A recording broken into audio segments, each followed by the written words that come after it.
네, 마켓뷰 시간 이어가도록 하겠습니다. 먼저 속보를 한 가지 점검을 하도록 하죠. 북한이 조금 전에 개성공단 입주기업협의회에 오는 10일까지 개성공단에 입주한 모든 인원들을 철수할 것을 통보를 했습니다. 네. 지난 2009년에도 뭐 이런 일이 발생하긴 했었지만 이번에는 어느 정도 강도가 다를지는 조금 더 뉴스 플로우를 살펴보시는 것이 좋을 것 같습니다.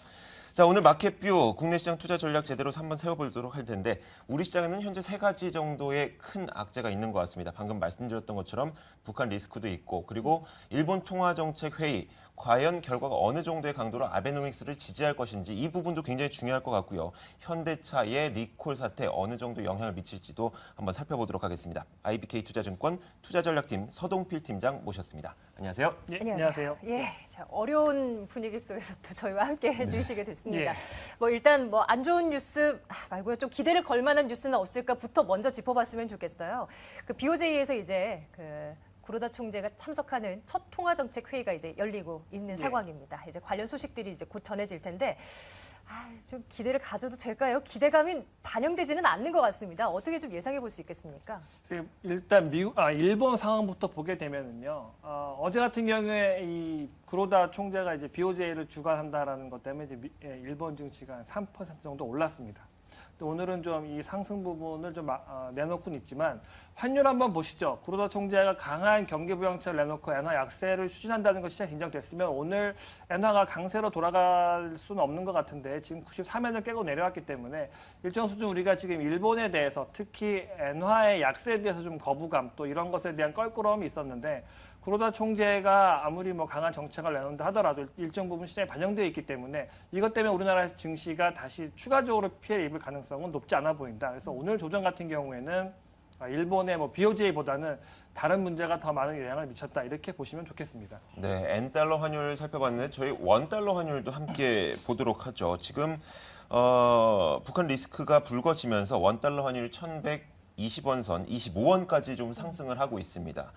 자, 원고 현상이 심할 때 들어왔던 외국인들은 환차익까지 있다 보니까 뭐 주식은 좀 빠지더라도 환차익을 따지자면 지금이 더 빠져나가기 쉬운 그런 조건일 것 같거든요. 그렇다면 외국인의 매도세가 더 이어질 수도 있을 것 같은데 어떻게 보십니까? 그러니까 환율을 두 가지 면에서 보실 수가 있습니다. 환율 자체를 위험 지표로 보실 거냐, 아니면 환율을 투자의 어떤 그 수단이나 목적으로 보실 거냐에 따라 달라지겠는데요. 지금처럼 환율이 가파르게 오른 것은 일정 부분 위험이다라고 볼 수 있겠습니다. 네.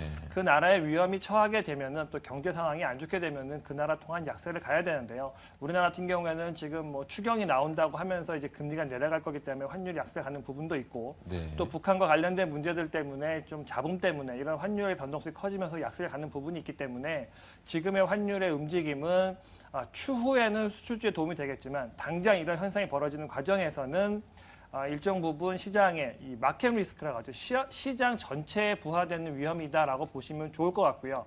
하지만 결과적으로 우리나라 환율은 지금 1120원을 쪽으로 가파르게 올라왔지만 이런 지정학적 위험 그리고 전반적으로 우리나라의 금리 수준을 감안했을 때는 이거보다는 더 아래쪽으로 내려올 가능성이 높기 때문에 지금은 악재이지만 오히려 추후에 시간이 지나고 나면 이 높아진 환율이 수출주에는 도움이 될 수 있다. 이런 쪽으로 선회할 수 있기 때문에 지금 환율 레벨에 대해서 너무 걱정하실 필요가 없다. 이렇게 말씀드리고 싶습니다. 또 하나의 악재도 함께 확인해 볼게요. 자동차 이건 어떻게 보면 좋겠습니까? 현대기아차의 대규모 리콜 문제에 대해서 지금까지 이제 일부에서도 네. 이제 관련 코멘트를 전문가들께 드렸고요.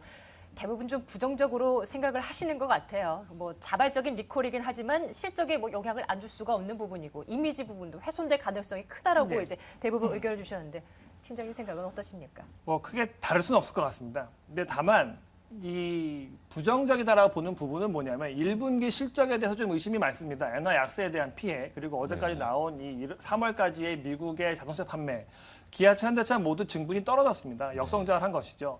그런 과정에서 리콜까지 나왔기 때문에 설상가상이라고 하는데 지금 분위기가 안 좋은 데다가 리콜까지 나왔으니까 이것에 대해서는 이 투자자들의 입장에서는 상당히 좀 부정적일 수밖에 없습니다. 그리고 또 보면 자동차 시황에 대해서 좀 분위기가 좋지 않았지만 현대차 같은 경우는 20만 원에서 한 23만 원 정도까지 단숨에 올랐기 때문에 일정 부분 또 차익 실현을 하고 싶은 욕구도 강해진 상태에서 나온 뉴스다 보니 더 많이 빠지게 되었는데요. 하지만 자동차는 조금 긴 호흡에서 보실 필요가 있습니다. 1분기 실적 안 좋고 리콜 때문에 주가가 고생은 하고는 있지만 연 단위로 봤을 때는 자동차가 과연 작년만큼 돈을 그렇게 못 벌어줄 것이냐라는 관점에서 본다고 하면 오히려 현대차 같은 경우에는 20만 원대에 들어서면 이 주식은 사는 주식이지 여기서 추가적으로 팔 주식은 아니다라고 말씀드리고 싶습니다. 네, 알겠습니다. 환율에 대한 걱정도 크게 할 필요는 없을 것 같고, 자, 저희가 그렇다면은 이 전략을 좀 세워보도록 할 텐데, 지금 어떻게 보면 지금 있는 악재는 약간 단기적으로 보시는 것 같아요. 그렇지 않습니까?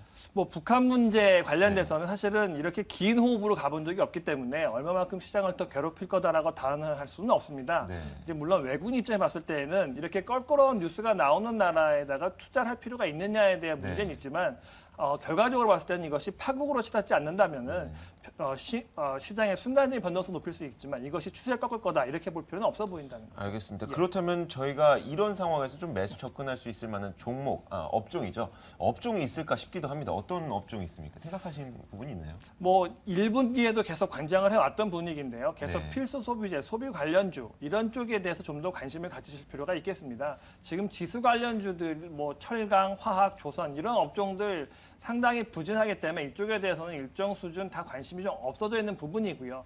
1분기 실적 안 좋은 건 알지만 이거를 아마 확인해보자 하는 심리들이 더 강할 겁니다. 그렇기 네. 때문에 이런 조정 구간에서 기술적 반등을 노리고 그 종목에 들어가는 것보다는 필수 소비재에 대한 관심이 필요해 보이고요. 내일 삼성전자가 실적을 발표하는데 아마 삼성전자 실적이 발표된 이후에 주가는 나빴지만 그 외에 이 프로덕트 체인에 있는 기업들은 나쁘지 않을 거기 때문에 IT에 대한 관심 여전히 필요하다 이렇게 말씀드리고 싶습니다. 네, 알겠습니다.